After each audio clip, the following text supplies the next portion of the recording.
Hi, everyone.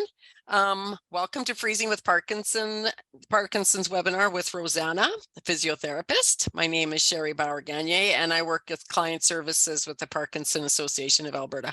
I'm here to be your moderator for this webinar. Unfortunately, we do have some technical difficulties with the chat, but hopefully we'll get that figured out before too long. So like I said before, if you have any questions, at the bottom of the screen, there's a chat blurb. Click on it and the chat will appear on the right-hand side, and you can send your questions and we'll get to those. Hopefully we will get that working, so we'll just keep trying that. So disclaimer for this webinar. This webinar will be recorded, and all information provided in the videos by the Parkinsons Association, the featured speaker, is furnished strictly for educational and entertainment purposes, and the service is not intended to be diagnostic, prescriptive, or replace relationship advice and or care of your physician. General questions about symptoms, treatments, available medications, and complementary alternative healthcare therapies and current research will be fielded. So with that, welcome Rosanna. Rosanna joins us while she's at home today, but she hails to us from the Queen Elizabeth II Ambulatory Care Center in Grand Prairie, where she and a team of talented professionals offer programs for those diagnosed with Parkinson's disease and other neurological disorders. Welcome, Rosanna. We're so glad to have you, and thanks for coming in and teaching us a little bit about freezing. Okay, so all right, screen share here, guys. And we've worked on this. Yes, we have. So I am going to stop my video. I'm going to let you guys just focus on Rosanna, and I'll be keeping my eye on the chat. Thanks, Rosanna. To work again. Okay, so we're going to start with a little bit of just what it is. I'm thinking most of you guys that are in here, you probably know exactly, but I just want to clarify some terms and things like that when that whole sense of when those feet get stuck to the ground. Okay. So 2 words, festinating and freezing, just to kind of be able to clarify between those things, is though the festinating gait is actually those rapid small steps that actually keep the body's center of gravity between your feet. Okay. And what tends to happen with that gait is that your upper trunk gets way in front of you and your feet are trying to keep up. And it kind of looks like you're chasing for it. It's funny that you don't see me and I'm trying to show you in my hand, but often leading to falls. Freezing is when those feet just aren't going to move. They've sudden temporary inability to move the feet despite all your efforts. Maybe it feels like those feet are stuck to the ground. It can last seconds, it can last minutes, and it can lead to falls too. It isn't, most of the focus will be on walking, but it does also happen in speech. It happens in your writing. It happens in you trying to move in bed also. These two often do go together, and you start that festinating gait and then the feet kind of stick and you've got both happening. It varies significantly individually from person to person, from mild to severe. Some people have it all the time, some people occasionally. So again, it's very variable. Everybody's the same. And now this is thanks to Kim as our therapy assistant in our program here in Grand Prairie. And we made her try to do some of these actions that I wanted to show. So give her grace, she's not an actress. So looking at festinating gait. So that's, again, the upper body is forward, the feet are tiny little steps and starts leaning forward there. Okay. Versus more with the freezing actual is you're walking along. You might even be walking fine. And then all of a sudden those feet kind of just get stuck to the ground. Okay. So why does it all happen? Parkinson's disease really, it causes a loss of control over that part of the brain responsible for those nice, smooth, purposeful movements. And you lose that ability to sequence movements. And there's issues with weight shifting and different things that we're going to talk about. So there's a lot of different reasons for it. And it can occur more often in the off phase of your medication, but not always.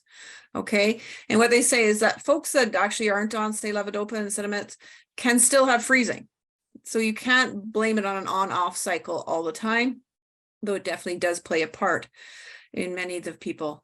Often seen in those who have had Parkinson's longer or have been on their medications for longer. So, and this is a little bit of a side, just to kind of how many people deal with this. And again, I don't know if we have some folks in this group, since I have no idea who I'm talking to. Most of you maybe fall into that group 3, but there's generally what we say 3 subgroups of Parkinson's. There's what we call primary dyskinesias, which is when that body sway tends to happen. Less than 10% of Parkinson's patients would be primary, and it's usually more young onset or sometimes medically induced with their medications. Primary tremor are those folks that usually their first symptom was the tremor. Okay. And again, just keeping in mind, tremor is not seen in everybody. Just, I mean, so many people we've had, their diagnosis has been delayed because their doctor kept saying, well, you don't have a tremor. Well, you don't need to have a tremor. But these people are dominated more by their tremor and less often deal with freezing, not to say it's a generalization. And then there's the largest percentage of Parkinson's clients, for the most part, over 50% or so. And those are the ones we say their gait and postural instability subgroup. And their first symptoms were not tremors. They was their posture. It was their slowness of movement. It was falls starting to happen. And these are the folks more often than not that deal with that festinating and freezing gait. I just wanted to, again, go through some terms because I will mention these throughout the webinar or whatever it is here. So COG, that's the center of gravity, and that's that balance point of your body, the point at which your upper and your lower body weight are balanced with gravity. Okay. And when that gets out of sync, that's when you're at, risk for falls. BOS is your base of support. That's that area beneath you, that kind of all points that are touching the ground. And thus, if you have a walking aid, would include your walking aid. That's what gives you a balance point just to the ground. Okay, and we'll talk at various times about that base of support and center of gravity. And again, it makes you stable or unstable depending on where you are with that. And there's some nice little pictures there that kind of shows that. So that first person is on my left. I'm not quite sure how it comes to you. The lady's just standing there. You can see her center of gravity is right nice through her shoulder, down through the hips, down through the heels. So the weight's down there, and you can't see her other side, but if you think about her feet maybe being shoulder width apart, she's got a nice base of support underneath her. Then the next one here is also a good one because she's taken a step. She's got a nice wide base of support. It's not a little tiny step. Her weight is coming still straight down through her, and she's looking good. Then we've got what we often see with people with walkers. And also, if you take away that walker, you almost can picture our therapy assistant there before, how she was demonstrating that forward festinating gait. So again, where's your balance of support is way out past the feet there. Okay, so fall risk. And there's again a reminder about how to use your walkers properly. You want the center of balance, center of gravity going straight down through you and not way out there with that walker, the second picture. Okay. And again, you can't see the feet, but if you want base of support, nice shoulder width feet. All right. Weight shifting is something that a vast majority, if not all, Parkinson's clients often deal with. Is they lose that ability to shift weight and to move their center of gravity over a fixed point. So it could be, you could be having problems with weight shifting in bed, having troubles to move over, move around, roll over in bed. And then you need to weight shift when you stand up. You need to weight shift when you move. So it's really important moving that center of gravity over that fixed point. But unfortunately with Parkinson's, that becomes harder. So to be functional, you need to be able to do it in all positions. And I have a little demonstration that I got our TA to do here. So what you'll see in this video in a moment is that she is leaning against the wall. So if you could ever do this afterwards, if you can do this safely, again, I don't know what mobility level is, but she's going to lean right against that wall and she will not be able to shift her weight to her left side. And then she's going to try to take a right step and she will not be able to. So she's right against the wall and she can't move because the wall's not going to move for her. She can't move that shoulder. There's no ability to shift. And she then tries to lift that right leg. Anybody, able-bodied or Parkinson's or not, you would have a hard time. She'll emphasize this weight shift there. You don't usually normally do this quite so much, but you need that ability to shift over. So if you don't weight shift, you're going nowhere. Okay, so freezing and fascinating gait, aggravating factors. Catching up with some of my notes here. Basically, these are some of the things that just make it all harder. Okay, so speeding and rushing. Basically, what you need to try to do, and I know this is all these things are not easy things to do, but try to consciously decide to take your time. Okay, give yourself extra time to get somewhere. If you know that I usually need to get to the washroom and I'll probably need to go the next hour, well, just go now. Okay, because then you won't be rushed. You won't be a panic to get there. Take your time and get there. Okay, so if you have the ability, slow her down, get things done, don't rush yourself. Another thing I kind of put in here is often what happens is that spouses or care partners, they rush at you to help you or they try to push you forward, is really have that conversation with them and say, no, I mean, if you are falling, I want them to grab you. But to step back a little bit, and because that sense of being somebody coming at you, somebody poking at you or pushing you forward, usually just adds to another thing that we'll talk about, anxiety, and it just makes it worse. So give that person the knowledge to say, just stand beside me, give me a moment, and we're going to talk about what you do, but in a moment, but let me get myself. And then if I need you, you can catch me, but give me a little bit of space. Don't push me and let me refocus and do. Okay. Dual tasking. And that's that doing two things at once, walking, talking on your phone, carrying items. It will often aggravate the freezing. I mean, what I often tell a lot of our folks is your brain, whether you realize it or not with Parkinson's, is taking, if you think of your energy bank of, it's taking most of it to do your walking. And then you ask it to do some math in the middle or to figure out your dinner, you're pulling away all that energy that you now had to use for your walking. And you're going into a negative. So for some people, you need to consciously choose to keep the dual tasking to a minimum. Okay. And especially if it's a safety issue. So up in Grand Prairie here, if you got a crosswalk, you better get across before that changes or you'll get run over. So that's not the time to kind of have a conversation with your spouse crossing the road or, try to think about dinner. Just concentrate on the walking at that moment. Okay. So dual tasking. Think about that when you're getting those freezing episodes. Fatigue.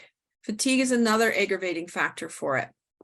And so what you can try to do, I know a lot of these are tries, plan your day so activities that place you at a higher risk of freezing are done when you have the most energy. Okay, so book your appointments or outings in the morning if that's the best time, if you have the option. Just think out what you're doing. If you're going to go out for a cup of tea with a friend, do it at the time when you know you're not as tired. Okay. Other things that cause or aggravate, I guess, freezing is anxiety. And this anxiety makes such a huge difference in so many of my folks that I worked with. And especially when you add that into rushing. The two are like a deadly combination. So if you focus on the fact that constantly focusing on that freezing more, it's probably going to come out. And if you're building up stress, you're already starting out your day thinking, I'm going to freeze. I know I've got to get to the dentist or whatever you're going. Everybody says to me, it's easier said than done, but take those deep breaths, try to relax, and we'll talk about the things you can work on when it does happen, but try to give yourself those positive affirmations that, no, I can do this and I can deal with it. Give yourself extra time. Okay. Again, some of these other things that come in, the medications, there's other, add in some of these other things that you can do so that your anxiety hopefully will not rule. And if you are dealing with, so not just the anxiety of freezing, but just there's anxiety or stressful situations that you're dealing with in your life right now, just give yourself a moment to realize that this will impact on my freezing and I will try to deal with it. Okay. Medication levels, as I said, does not believe that it's directly due to it, but it's definitely evident in most people that their off times are when the freezing can be worse. And if that's consistently there, then it was worth you having that a discussion with your doctor to see if adjustments need to be made. And definitely plan your appointments and outings accordingly so that you're going to things on your on times. Okay. And that, again, you're going on times when things aren't crowded. So, and I'm going to consider two situations of crowding. There is going sometimes to things that, there's lots of people. Okay. So don't go to the grocery store at 4:30, 5 o'clock when everybody's rushing out of work and it's busy. Go mid-morning when it's quieter and you can give yourself a little more time and not get stressed by lots of people coming at you. So pick your times when you attend things if you can.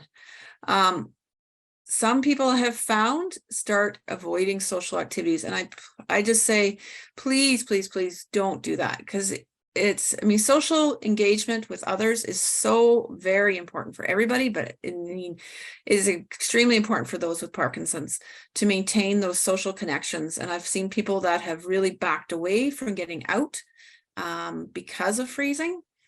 And try to see how you can work around it, because those social interactions are incredibly important for you. So please either try to find ways to work around the different timings, your medication levels and things like that you get out to things. And then crowded within your home. Think about your home. Is there spaces that you can make wider? Can you remove a piece of furniture? Do you really need that throw rug on the floor that you always freeze at when you get there? So just have a look around your home and see, is there things that you can change? And then finally, shoes with a lot of ridges, soft rubber, can often catch easier on the floor, and they'll bring you to that stop faster when you start to freeze. Try to look for shoes that are kind of smoother, more at the toe, and have more grip on the heel area. So kind of talked about all the aggravating things, the things that kind of trigger it to make it harder. So what do you do about it when it does happen? And so again, remember what we've talked about. You have let your upper body, your center of gravity, gone too far in front here with that. So I think I went into sort of the festinating. Okay. So looking at festinating a little bit first, you got to stop. Okay.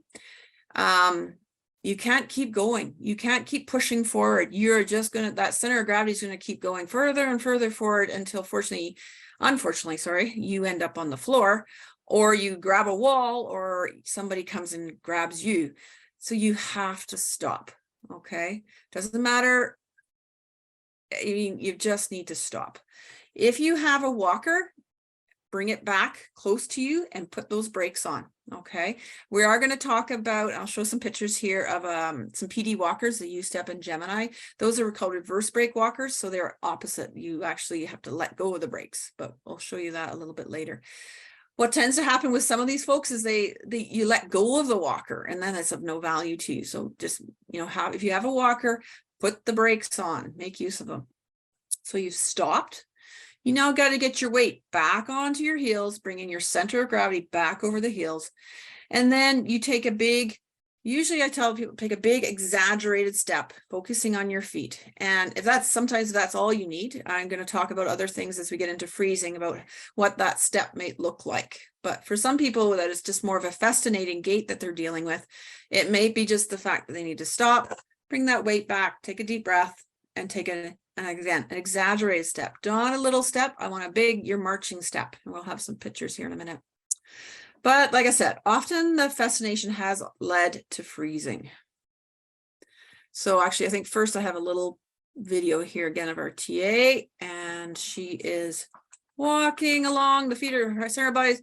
Okay, she gets her feet back underneath her, her weight's there, and then she's going to take a deep breath a little bit. She's also doing a little bit of a weight shift, and she's doing a little bit of a side step there to get herself going. And okay. Freezing. So a little bit more directly looking at freezing versus that festination. So, but it's the same. You've got to stop. You need to get yourself balanced. You need to stand tall.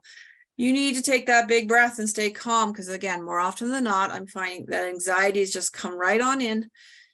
So give yourself a moment, okay? And then you're going to need to weight shift, because we need to get that ability, just like I talked about in that demonstration. Your feet are planted there, and you've got to get weight off of one foot in order to be able to shift it forward. Okay, and so that weight shift might be, everybody's going to be a little bit different. This is where people have to sort of work what works best for them. It might be a little bit of a side to side motion. It might be a little bit of front to back, heel to toe. You know, you need to get that little bit of a rocking motion freed up so that that weight is moving and that you freed up your leg to take a big step. And I know this sounds like it's going to take forever. And even in the videos I think I've got now, she's slowed everything down a little bit, but as you get doing it, it doesn't need to take that long. So, I gotta go back to my video. Here we go. So walking, feet are freezing. Her center of gravity, where is it? Right over her toes. You can see everything is like way in front. Pull in that walker. Put the brakes on. Okay, big breath. And now she's going to do a little bit of side to side weight shift just to loosen the gear. And once she goes in one way, brakes back on, and she doesn't show a big step there. And we'll talk about steps again, but that's okay. Going to just go through some of the common places that you might find that freezing happens. Some of the places and kind of what to do. So sitting to standing. Sitting to standing and you just can't get up. One of the things I find with a lot of our people is that they try to get up like a jack in the box. They try to go straight up, and because we say get up, and that's not what any of us do. We actually weight shift forward and come up. And my classic line to my clients is nose over toes. Your nose needs to come right forward over your toes, and then you come up. And also with this, again, think about your anxiety. You're taking that nice deep breath. You visualize yourself being able to do it. Okay, I can do this. I'm going to take a big breath. You might need to do more. You mean a little, I can't remember in this video now when we did it, whether she shifted back and forth a few times, but you might need to. You might need to weight shift back and forth a little bit before you actually get up. And you want to make sure the weight comes up onto your heels. So she just rocked once, but you might need to do it a couple times. Okay, and she comes right up and over. So keep that in mind with sitting to standing, is that nose over toes. Don't go jumping up like a jack in the box. Standing. Okay, you've got to standing and you want to walk. First of all is make sure that you're, if you can, your feet are shoulder width apart. So even before you stood, that's where the feet should have been. Okay, make sure your weight is back on your heels, not on your toes. So you might need to rock a little bit that forward, back and forth. Okay. Weight shift might be again side to side before you take a step. And I think again, we'll have a video here in a minute. And it may initially actually be a step backwards. So a step with the right leg, say back, and then a forwards with the right leg. And we'll have videos here in a minute, or maybe a little bit of a sideways one. Okay. And The big thing is think big step, okay? And when you do a big step, it may not be overly big, really, but it'll picture it as you are stepping over a hurdle, you're stepping over the dog, you're stepping over a puddle. The cat's right there. You don't want to step on the cat.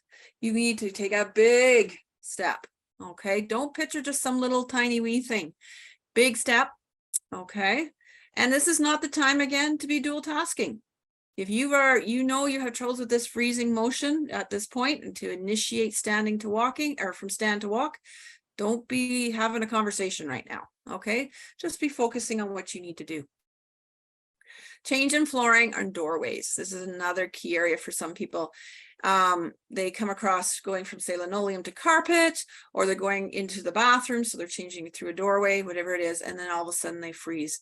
So one thing I would say to people is focus beyond the change. So if you know you need to go to a chair that is in the middle of your room and there's a window beyond it, actually focus at the window, okay? And keep your focus there. And so in your head, you're thinking, I'm heading for the window. I mean, you know you're going to the chair, but keep your focus there, and you're walking towards your chair. By happen chance, in a sense, your chair's right there. Have a seat. Okay, so don't focus your vision, sort of in a sense, on the object you're going to, the toilet, the sink, wherever you're heading. Try to look beyond that.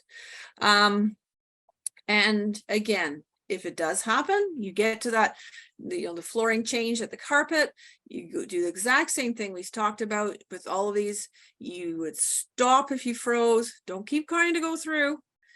Weight shift back onto your heels. Make sure that weight is nice and firm on your heels. And then again, you might want to be doing side to side shifting. And often what works really well at flooring changes and doorways is what the backward step, which again, we'll show you here in a picture in a moment. And the deep breath, especially if you're one of those people that anxiety plays a big role. Okay, so I think we've got her here now doing some of the kind of the big step work. Like you're stepping over something, and you might have to do those exaggerated ones a couple times till you kind of get yourself going again. All right, so she did that was a big step forward. Here's our weight shift. So she's just, standing, she's taking her deep breath. She's just doing a little bit of side to side, and she's going for a bit there in our video. Again, sometimes it can be just a subtle shifting side to side. We want to really make you understand that you're going side to side. It doesn't need to be that exaggerated for most people. And she did the side, I think it was a sideways step, if I remember in that one. Just a second there. So let me just see here again. So deep breath over the heels. And I think we did, a little bit of a sideways step with that one, which sometimes helps. Again, everybody will be different. This one, we're working on the backward step.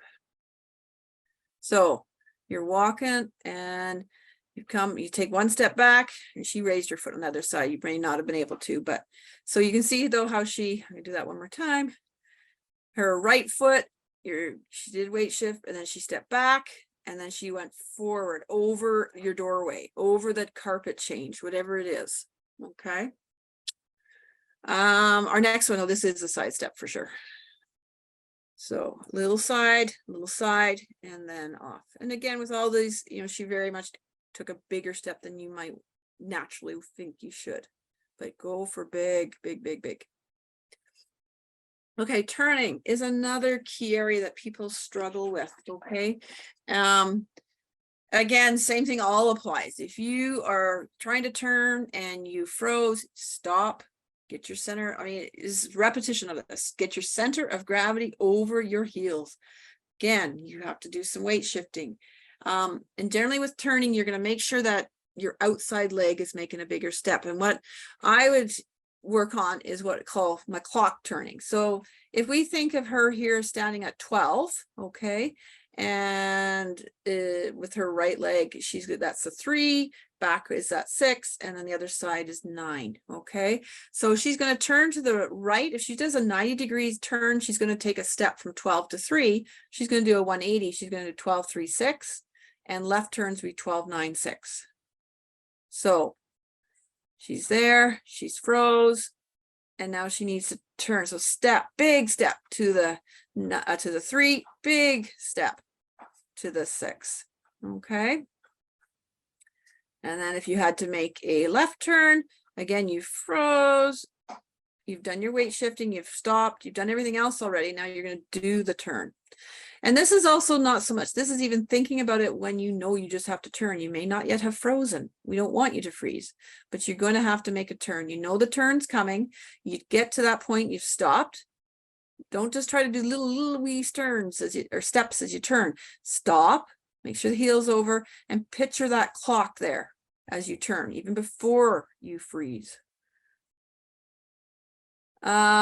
Other thing, when you arrive at a destination, so you're going to a chair, you're going to a toilet. I mean, you may or may not have this option, but if you have the option, come at the chair, the object sideways, okay? Because that allows you to then do a 90-degree turn, which is easier than a full 180-degree turn. So the difference here, I think this is our this is our 120 or 180.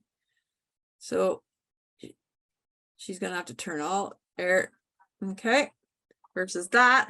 And again, you got to think out your clock as you're doing it. Versus you come at something sideways, it's only a 90-degree turn. Okay, so if you have the ability for arriving at a destination, try to do it coming at it sideways. Less chance of the freezing. But again, when you do your turns, think out your clock. When walking, so it's kind of specifically, you're out, you're walking, and you know you have a tendency to freeze, just really do some planning ahead. We've talked about a lot of things that you can already do, timing, less crowded times, not dual tasking, all that sort of stuff too. Think out what you're doing, what to expect, kind of prepare yourself, and that will help with some of the anxiety stuff sometimes. Okay, think of what you're doing in chunks of I got to go from here to there. Okay, well then I got to turn there, don't I? Or what am I going to do there? Okay, I'm going to do my clock. Yeah. And then I have to get to this chair across the room to sit for my meeting. Well, I'm going to come at it this way because this is easier again. Or I can go this way and I avoid a doorway that's really narrow. So if you have the ability to plan out ahead where you're going and where you're navigating, what you have to deal with, if you have the ability. I realize not always that happens. Think of safety, okay? If you freeze frequently and you're going potentially somewhere like trying to cross a Grand Prairie street, again, have somebody with you, have a walking aid, okay? Think of your safety at all times there. Some other tips and tricks, and as I've talked along, I've kind of mentioned some of these already, and we're going to show a few more videos and things, but just to repeat, weight shift is so important. You have to get the weight freed up or you're not going to be able to take a step. Okay.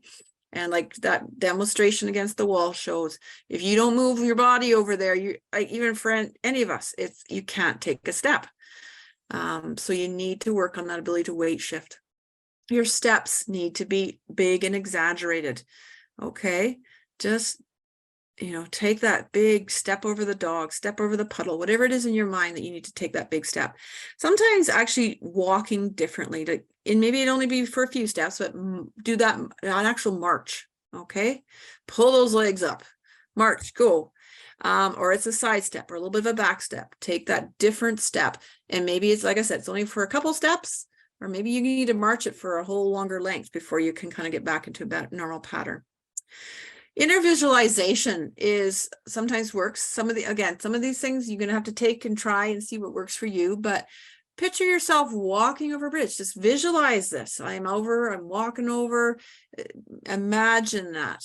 And don't focus on, where exactly you're in the middle of the snow in Grand Prairie or something. I'm walking over a lovely bridge and my feet are moving and I can do this. Okay. What also, if you have the ability, I'll talk about putting things on your ground, but you might need to just imagine lines right in front of you. Okay. And I've got a video later of a gentleman and what a difference it made when he actually had physical lines in front of him, but you may not have that ability. But imagine there's a line there you got to step to, okay? Counting. Start before you freeze. Start 1, 2, 3, 4, 1, 2, 3, 4. Just in out loud is great, but inside is if you have to, you don't feel like you can. Just get a rhythm going that you're going with there. Okay. Audible cues really help for a lot of people, and working with a metronome, or like I said, that counting in your head just to get a beat. Find some song that you can hum to yourself out loud or quietly, just to get that little rhythm in you. And again, before you freeze, even just humming away. If you know you're coming into a situation, the doorway, change in flooring, wherever it is that often causes you to freeze, start that humming before it happens. Okay, to get that rhythm going in your mind. Have a trigger word that sometimes, okay, big step, big step, big step, big step, big step. That you're saying it, or you have a care partner, somebody even just saying it to you out loud. Okay, big step, big step, big step. Actual visual cues. So we talked about inner visualization, but actually having a visual cue where you put lines or something on your floor, or maybe you look down, do you realize that maybe your linoleum already has something that you can use as your trigger? Step to that part in my linoleum. Okay.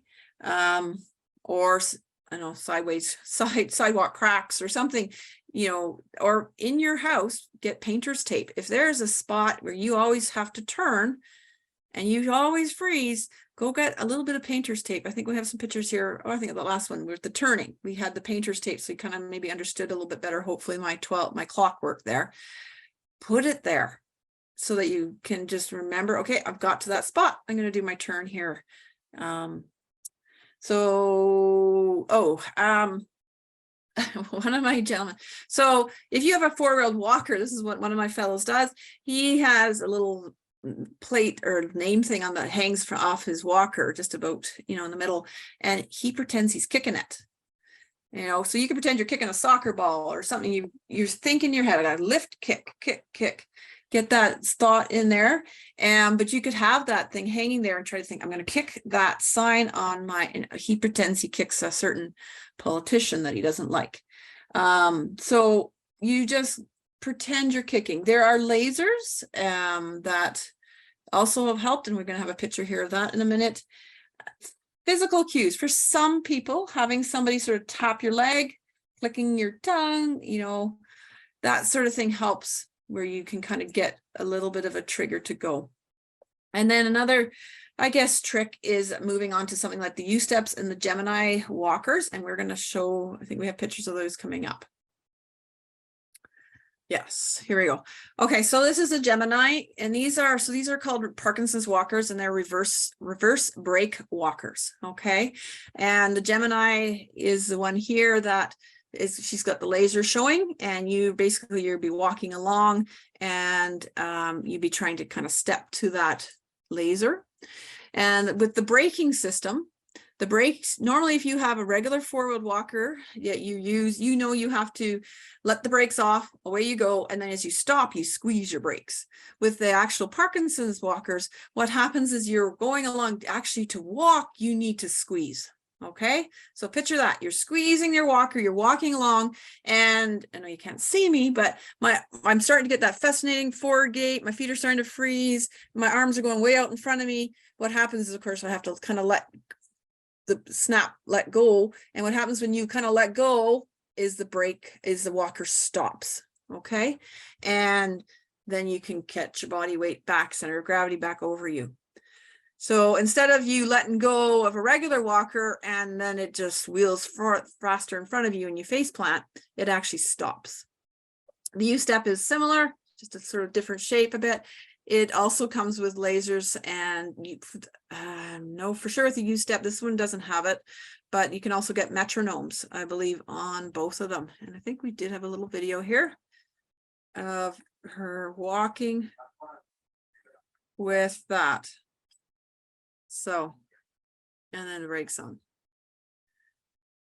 And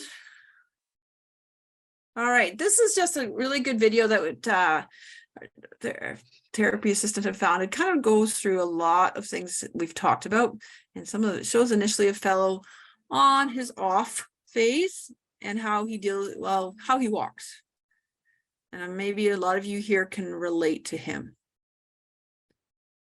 Change in flooring.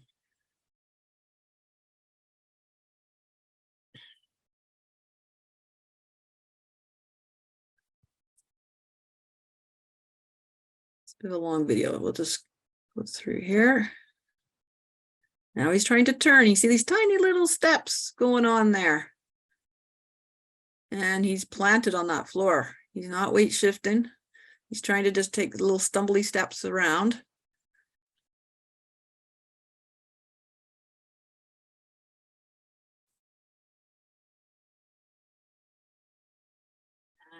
And we have a doorway, which is again that narrow area. We have a change in flooring colors, which again can trigger some people. It looks like it's still linoleum, but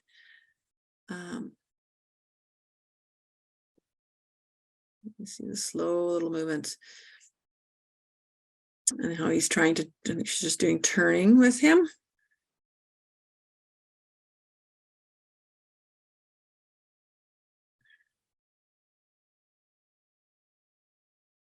And you can see how those, and if you can, picture that trying to weight shift and take those big steps to the clock if you were working on that. I just got another minute here. All right, now we've added, he's still in off phase. Okay, so he's still on off phase, but now he's added a visual cue. He's put those lines on the floor, and what a difference. He's walking to that. Now she's added a metronome.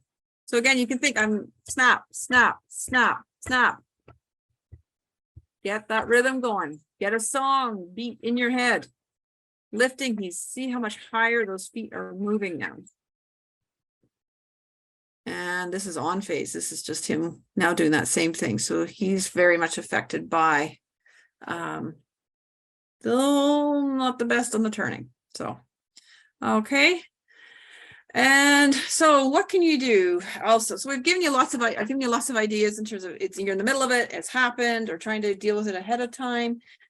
If you wish to, I guess, try to work on some stuff to try to make it better, there is something called neuroplasticity, and that's that ability of your brain to adapt and change and try to find new ways of doing things, and basically retrain the brain. And it does take, unfortunately, a lot of practice and repetition. So really, this is a decision that you would make, is just how bad is my freezing, and do I really want to work on this? Okay, so I think this just tells my practice. But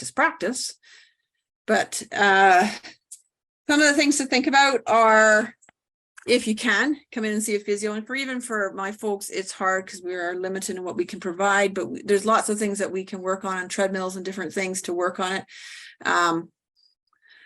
Keep a record or a journal. So get a sense of where it is that you are freezing more often. Is it the doorways? Is it anxiety driven? Okay. What is the triggers for you? What are the aggravating things that you have that are causing it? Okay. And then in a safe manner, okay, because I don't know you guys, for the most part, I know I have some of my folks listening in, have somebody nearby and work on what, first of all, what you are to do. So what you might want to find out is just to have a nice little hallway in, you start easy, start your hallway. There's nothing there, no change in floorings, no narrow doorways. And you're just going to work on walking forwards, maybe a turn, come back. Okay. And you can add the things that help. Maybe add that, just like that gentleman in that video, put some tape on your floor, add some music, some metronome, some counting, whatever you work it. Oh, I froze. What do? I need to get my weight stop, get my weight back, center of gravity, side shift or weight shift, big step with my weight going onto my heel. That's maybe the thing I think I might have mentioned, but make sure that step is weight onto your heel and you step. Work it. There really is no sense of how fast. I mean, the more you practice, the more it just becomes second nature. Then that this is what I do. It doesn't take a moment when my body already knows what I'm starting to freeze. I'm starting to go forward. Oh, I've done this so often. I've practiced this. I know what to do. I need to stop. I need to come back. I need to weight shift. I know the backward step works best for me because you've practiced it. And you work away at it, and you work it, and you work it. You may take 10, 15 minutes, I don't know, a half hour, just work that. So you become such an automatic thing that your brain has that pattern that you know what you do when it happens. Okay. And as you start working on that, maybe then, again, nervous, please make sure you do it with somebody with you, but maybe you also then try doing things where you add things in that do aggravate you. I now have to do a full turn. What am I going to do? Well, maybe first of all, I'm going to put the tape on my floor so I have the clock, and I'm just going to practice standing in the spot, work turns, work your turns, work your turns. Okay, now I'm going to walk and turn. Now I'm going to walk. You don't do all this at the same time. Maybe now you go back to no turns, but I'm going to walk and have a conversation with my wife. And try to walk. You might have to go back to tape on the floor now that you've added a conversation in at the same time. Now go through a doorway. Practice going through that doorway over and over and over again. Okay, for a month. It's really how long can till it takes that brain to really get into that. And all you're going to do back and forth through that doorway. I'm going to have, most times you have to turn, and then I'm going to go through the doorway again, and I'm going to go again, and I'm going to keep it really simple. I'm not going to have a conversation, but now I'm getting great with this. Let's add a little bit more to it if we can. Okay, so really everybody's going to be different. Everybody's going to think out how it might work for them. And you practice it, and you practice it, and you practice it. You get your brain so attuned to thinking and knowing what it is that they need to do at this point. And just finally, some other tools that we make use of. Again, for weight shifting, we work with my guys up here. We do a lot of what's called Parkinsons Wellness recovery movements, and I incorporate this into a lot of our work, but there's quite a few weight shift exercises that we work on up here to really work that body. And you can see a number of them there in that second line. They're in all positions. Okay. Another thing we do is we use what's called your Clock Yourself app. And this is an app where you can get off of Google Play and put on your phone or wherever. And you think of yourself standing in that 12, say, okay, where those 2 feet are actually. That's where you stand, and you've got your clock around you, and what it does, you can set the steps per minute, as you can see at the bottom there. It basically will call, and you may have to take a step to the 1, to the 3, to the 9, and you're always come back to your the middle spot. And that ability to quickly react, take big steps, weight shift back and forth, working your steps, working your weight shifts is again has been found to be really helpful for people with freezing. So slowly you're building the complexity, you're working on the repetitions to get the neuroplasticity, and you make the decision on what you're working on safely, please, because again, I don't know individuals here at all. That's me. I'm done. So I will stop screen sharing and leave it over to Sherry. Hi. Hi. That was awesome. All right. We're asked, could we get a copy of this recording or access to it? All right, I will answer that question after, because that's coming from Kim, your assistant lady. So we will figure that out after. And actually that actually leads to my closing, but we do have a few questions. And that Clock Yourself that you were talking about, Rosanna, Yes. that one, I've got that one on my phone, and that one's a great one for everybody. Like cognition, amazing. Yep. And just keeps your brain alert. It's a lot of fun, actually. It's pretty tricky. You can make it as easy or complicated as you want. So yeah. For those who are new with it, you start out very simple, what was called the simple clock. Oh, for sure. And do it with your partner. How much fun would that be? It's kind of like dance moves almost. Yeah. Anyway. Okay, got a few questions for you, hon. So one of the questions is, are you saying freezing isn't just about medication being medication induced? From all my reading, it's basically no, because there are people that have freezing that have nothing, they don't take medication. So you can't blame it on something that they're not even taking. It definitely is more evident on those off phases for those Yeah. that do take medications, without a doubt. Yeah. So how it all plays out, it's above my pay grade. And who knows, right? The neurologists, maybe they know. Oh, yeah. Research says. Yeah. I mean, I don't know if we have anybody on here that are not on anything and are freezing, but that's supposedly there Yeah. are people out there that are Yeah. not on medications and they still deal with freezing. It's interesting. It's almost like the brain just becomes so overwhelmed it just doesn't know what to do. So, All right. Another question is, can you recommend a meditation program for anxiety? Because we were talking about anxiety and being anxious can kind of contribute to it. Can you recommend a meditation program? oh, Off the I'd have top to of your look it head? up, or I don't know if I'm able to get back, because I know we have been recommended one off the top of my, and I don't know if I can find it quickly. Yeah. Are you able to send a response back to somebody later? Yeah. The person who had asked that question, would you like to put your email address in the chat? It's just Rosanna and I can see it. And then what I will do is I will record that and I will forward that to Rosanna, and then we can get that back out to you. How does that sound? All right. Another question for you is, do you recommend standing / upright walkers for people with Parkinson's disease? Well, I would recommend that you are standing upright. I'm not quite Mhm. sure. So what we don't, I mean, if you need a walker for safety, you need a walker for safety, because we don't want somebody falling to. So if is it more a question, do I recommend a walker or not a walker? I think that's a discussion you need to have probably with a physio. If your balance is to the point where you're falling, on any regular basis, then it's probably worth having something, whether it's used all the time or used when you're on your off phases and things like that.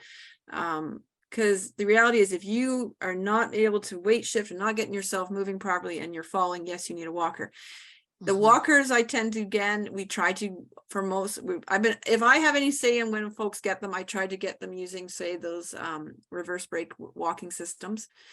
And I also will be teaching them to keep the walker in front of them, because what does tend to happen is it gets way in front. And I often will put a walker higher than you would normally do for other folks, because that forces them to stay more upright. So in a way, yes, I do.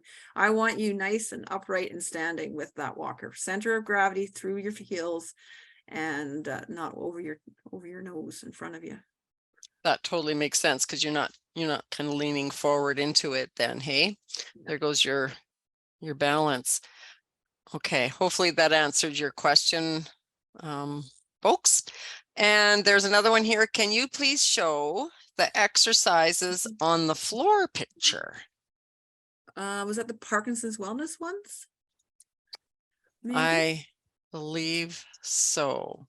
I'm gonna. I remember seeing one that it was kind of like a screenshot Yeah, of it, I think. know. I'm wondering if that's what they're referring to. Yeah, can I go back? I'm not, yeah, I'm gonna have to screen share again.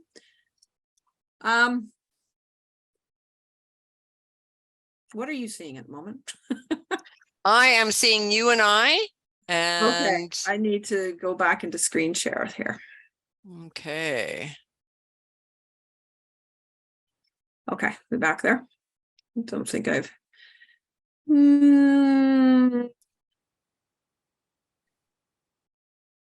Think if there's referring to one at the bottom here.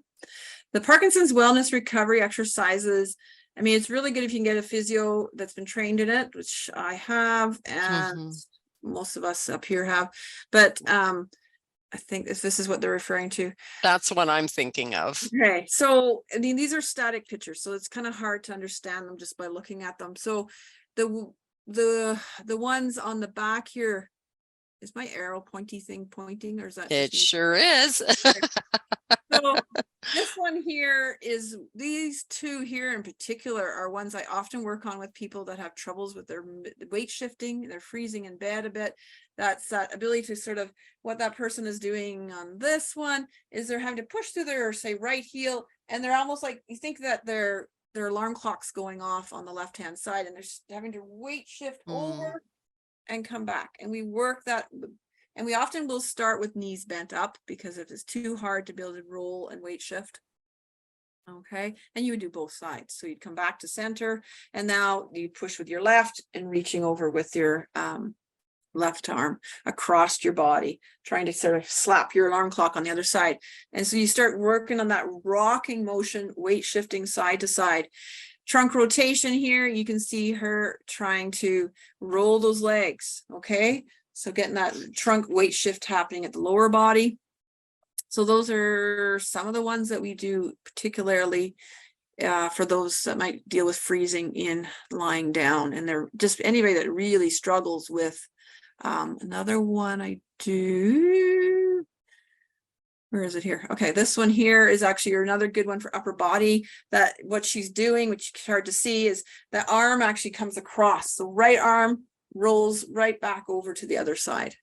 So you're working on that whole rolling weight shift trunk rotation, which again can be really hard for people with Parkinson's. So we include a lot of these different movements, weight shifting and trunk stuff into all our work we do, cardio and everything. So possibly somebody could do that when they wake up in the morning, and they could Yep. do it safely in their bed before they get out. Oh yeah.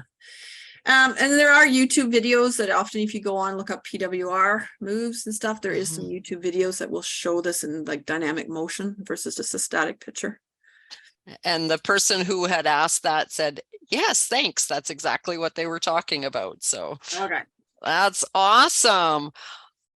All right. I don't see any other questions here. I do have that person's email. Kim was saying that she was going to go look right now. We haven't got that back, but I've definitely got the email, so we can definitely get that out for that person for the meditation program.